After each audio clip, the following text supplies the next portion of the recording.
Halblinge sind Geschöpfe, die eigentlich und grundsätzlich sehr zufrieden und glücklich sind mit dem, was sie haben.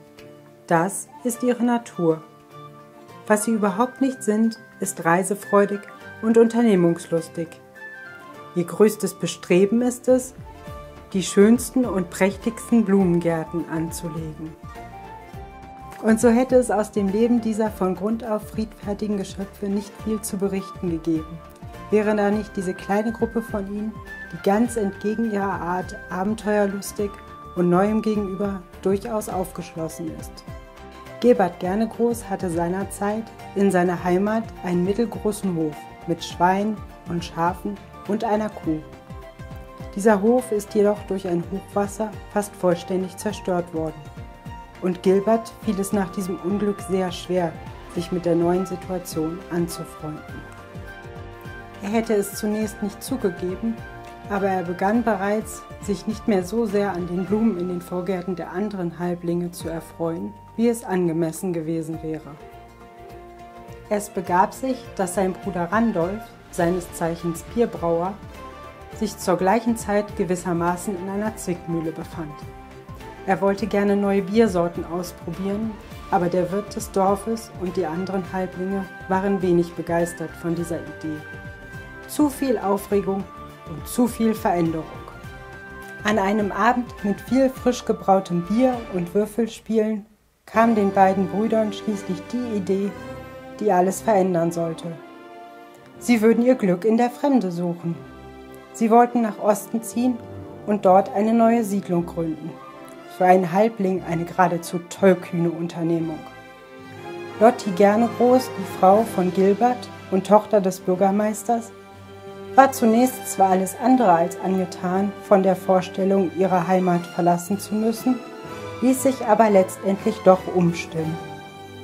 Ihre Freunde Norbert Drachenreiter, seines Zeichens Glaser und inzwischen verwitwet, mit seinem Sohn und dessen Frau, sowie Mathilda Fernweh, eine weitgereiste Abenteurerin und Schmiedin, die schon seit jeher für etwas sonderbar gehalten worden war, schlossen sich dem Vorhaben an. Auf ihrer Reise gen Osten trafen unsere mutigen Abenteurer schließlich auf eine weitere Halblingssiedlung, bei der sie länger Rast machen wollten. Durch einen unglücklichen Zwischenfall brannte in dieser Siedlung einige Tage vorher die dortige Schule nieder. Und unsere tapferen Abenteurer und Handwerker boten als Gegenleistung für Obdach und Verpflegung ihre Hilfe bei dem Wiederaufbau an. Es wurde die schönste Schule, die es je in einem Halblingdorf gegeben hatte.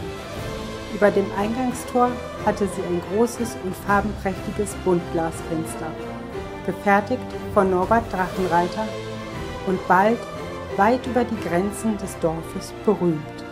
Als Dankeschön für ihre tatkräftige Unterstützung bekam unsere Gruppe von dem Rat des Dorfes ein Stück Land, einige Kilometer östlich der Siedlung geschenkt, das bis dahin ungenutzt geblieben war und brach lag. Burkhard Wilderson fand als Maurer die Herausforderung, ein neues Dorf aufzubauen, so spannend, dass er sich kurzerhand mit seiner Familie den verwegenen Halblingen anschloss. Gemeinsam bezogen sie ihr neues Zuhause, bereit, sich den unbekannten Herausforderungen zu stellen.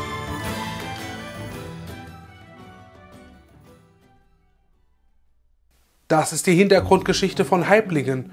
Und genau auf diese Geschichte wird auch alles andere aufbauen. Und so soll jeder Halbling später eine eigene Geschichte bekommen, dass jeder Besucher sich, auch wenn er möchte, in eine ganz andere Welt eintauchen kann. Mit Hintergrundgeschichten, wer, wie, wann dazu kam.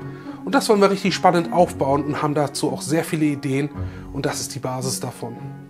Wenn ihr jetzt auch ein Teil von Halblingen werden wollt, abonniert diesen YouTube-Kanal, aktiviert die Glocke, um nichts mehr zu verpassen. Guckt euch vielleicht ein weiteres Video an, denn wir werden fleißig weiter Videos produzieren, entweder direkt über Halblingen, den Park und was wir vorhaben, oder wir üben ja schon spannende Videos zu produzieren über alte und vergessene Techniken. Und damit ihr nichts verpasst, abonnieren nicht vergessen. Wir sehen uns im nächsten Video. Bis bald.